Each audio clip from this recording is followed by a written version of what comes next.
How do I tell my daughter about the creation of Bitcoin? With a note from Dad. Hi, Avery. I want to talk to you about Hal Finney. Hal Finney is one of the men responsible for the creation of Bitcoin. Bitcoin solves one of the biggest problems in human history, giving humanity money which is not controlled by politicians or bankers.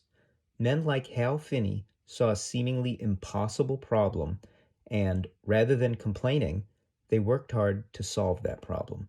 Hal left his mark on humanity.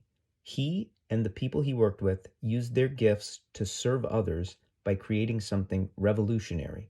Hal Finney said, "The computer can be used as a tool to liberate and protect people rather than to control them." I am profoundly grateful for Bitcoin and the revolutionary work of Hal Finney. I love you. Love, Dad. So the anniversary of Hal Finney's passing was this past week, and I had wanted to write a note to my daughter about Hal Finney because he was one of the first people involved in Bitcoin. The first transaction was from the original Satoshi wallet to Hal Finney, and that's just amazing to me that he was so close to the creation of Bitcoin, and he might have even been Satoshi, who knows.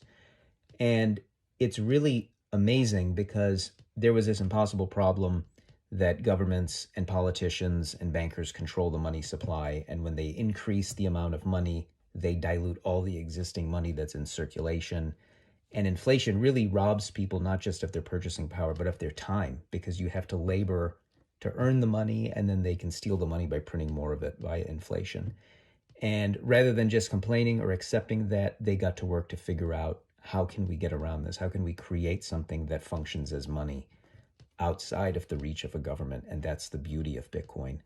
And I'll tell my daughter more about Bitcoin as she gets older. Obviously, it's not an easy thing to grasp, but I did want to talk to her about Hal and how he really used his gifts the right way. You know, we all have certain gifts, and we have to use those gifts to serve others. And Hal is the perfect example of that. And that's what I really wanted to get through to her today.